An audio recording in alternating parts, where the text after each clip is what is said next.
నమస్కారం. తెలంగాణ ప్రజలకి కాంగ్రెస్ ప్రభుత్వం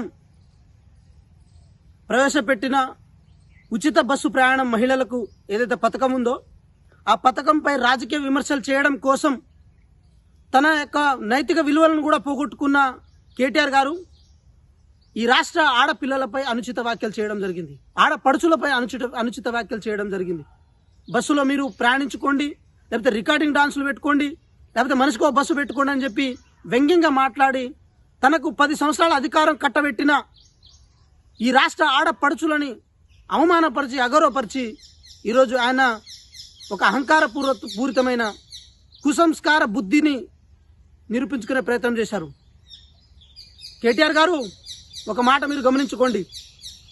అమెరికాలో బాత్రూమ్లు కడిగి బ్రేక్ డాన్స్లు వేసుకునేటోళ్ళని చెప్పి ఈ ఆడపడిచని మిమ్మల్ని విమర్శించారా? ఇదే తెలంగాణ రాష్ట్రంలో బిల్లా రంగాల్లాగా మీరు, మీ బావ అగిపెట్ట హరీశ్రావు గారు, దాంతోపాటు డ్రామారావు గారు మీరు తెలంగాణ ప్రజలను డేవన్ నుంచి వచ్చిస్తున్నారు, డేవన్ నుంచి తెలంగాణ ప్రజలను మీరు ఇబ్బంది పెడుతున్నారని చెప్పి ఏ రోజైనా మిమ్మల్ని వారు వచ్చి విమర్శించారా? ఉచిత బస్సు ప్రయాణం అనేది మీ నాన్నగారైన కేసీఆర్ గారే దాన్ని మంచి పథకం అని ఒప్పుకున్నా కూడా మీ బుద్ధి ఎందుకు మారతలేదు? మీ పెంపకం ఎందుకు మంచిగా లేదు? మీ ఆడబిడ్డ జైల్లో కవిత గారు ఉంటే ఏ రోజైనా ఆ విషయంలో మీరు వెనుకడుగు వేశారా? మీ ఆడబిడ్డను కవిత గారిని రక్షించుకోవడం కోసం ఎన్ని ప్రయత్నాలు చేశారు? మీ ఆడబిడ్డలాగా తెలంగాణ ప్రజల ఆడబిడ్డలు కాదా? ఎందుకు ఈరోజు ఇంత హీనానికి దిగజారు? మీరు ఎందుకు ఈరోజు ఇంత దిగజారుతనంతో మాట్లాడుతున్నారు? ఉచిత పథకం అనే అంశం మీద కనీసం మీకు అవగాహన కూడా లేకుండా ఎందుకుంటున్నారు? మహిళలకు బస్సు ఉచిత ప్రయాణం అంటే దాని అర్థం మహిళలను ఎంపవర్ చేయడము, వాళ్ళని ఆర్థికంగా స్వావలంబన చేయడము, జీడిపిలో వాళ్ళని ఇన్వాల్వేషన్ చేయడము, వాళ్ళ రాకపోకలు అనేది ఈ సమాజంలో అడ్డంకుగా మారవద్దని చెప్పడం కోసం ఒక మంచి ఉద్దేశంతో కాంగ్రెస్ పార్టీ ప్రభుత్వం ఉచిత బస్సు ప్రయాణాన్ని మొదలుపెట్టింది. చాలా ఘనంగా జరుగుతుంది ఆ ప్రయాణాలు కానీ, ఆ ఉచిత బస్సు స్కీమ్ కానీ. ప్రతి ఆడపిల్ల సంతోషంగా గడప దాటి బయటకు వచ్చి ఈరోజు జీడిపిలో కానీ, లేకపోతే ఎకానమీ ఎస్టాబ్లిష్మెంట్ కానీ వాళ్ళ ఇన్వాల్వేషన్ ఉంది. మాజీ ఐటీ మినిస్టర్ అని చెప్పుకునే మీరు, మాజీ పరిశ్రమల శాఖ మంత్రి అని చెప్పుకునే మీరు, ఇతర దేశాలు తిరిగే మీరు, పెద్ద పెద్ద మహిళా ఎంటర్ప్రీనర్స్తో సమావేశాలు ఏర్పాటు చేసి పెద్ద పెద్ద ఎంక్లేవ్లు ఏర్పాటు చేసి మీరు ఇలాంటి విషయాన్ని తెలుసుకోకపోవడం ఏంటి? రాజకీయం కోసం ఎంతకైనా దిగజారుతారా? రాజకీయం కోసం పెంటైనా తినడానికి సిద్ధపడతారా? కేటీఆర్ గారు సిగ్గుశరం ఉందా మీకని అడుగుతున్నాం. మాట్లాడేటప్పుడు ఒళ్ళు దగ్గర పెట్టుకొని మాట్లాడాలి కేటీఆర్ గారు.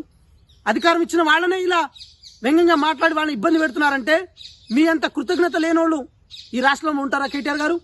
అప్పనంగా దోచుకున్న తర్వాత కూడా ఎవరు అడిగేవాళ్ళు లేరని చెప్పి ఇట్లా తయారయ్యారా? ఎందుకు ఇంత ఘోరానికి దిగజారుతున్నారు? మీ మనసుతో ఎందుకు ఇంత సంకుచితంగా మారుతుంది? ఎక్కడ మెంటల్ హాస్పిటల్లో మిమ్మల్ని చూపియాలా? పెద్ద చదువులు చదువుకున్నాను గొప్పగా చెప్పి లాటరీ ఎంట్రీ ఇచ్చి ఏదో మేనేజ్మెంట్ కోటాలో తెలంగాణ ఉద్యమంలో దూరి అధికారం చేపట్టిన నీకు ఏదో నీ గురించి గొప్పగా చెప్పుకోవాల్సిన అవసరం లేదు. కానీ తెలంగాణ ఆడపడుచుల మీద మాట్లాడేటప్పుడు చాలా మర్యాదగా మాట్లాడండి. నాణ్యత లేని బతుకమ్మ చీరలు ఇచ్చినప్పుడే వాళ్ళ పట్ల మీకున్న మర్యాద ఏంటో తెలిసిపోయింది. అయినా సరే మీ బుద్ధి మారలేదు. మీ బుద్ధి మారాలి. ఉచిత బస్సు ప్రయాణం అనేది మహిళలు బ్రేక్ డాన్సులు వేసుకోవడానికి పెట్టలే కాంగ్రెస్ పార్టీ గవర్నమెంట్. వాళ్ళ ఉన్నతి కోసం, వాళ్ళ అభ్యున్నతి కోసం పెట్టాం. అది తెలుసుకోకపోతే మీ అంత దౌర్భాగ్యులు, మీరంత దుర్మార్గులు ఈ తెలంగాణ రాష్ట్రంలో ఎవరూ లేరని చెప్పి మేము మాత్రమే కాదు, ఈ తెలంగాణ ఆడపడుచులు కూడా ఒక కంక్లూజన్కి వస్తారు. అప్పుడు మీరు మొహాలు కూడా బయటకు చూపారని చెప్పి చెప్తూనే ఆడపడుచుల పట్ల మీరు మీ అనుచిత వ్యాఖ్యలు ఏదైతే ఉందో మీరు తప్పనిసరి పరిస్థితుల్లో తప్పనిసరిగా వాళ్ళకు మీరు క్షమాపణ చెప్పాలని చెప్పి డిమాండ్ చేస్తున్నాం.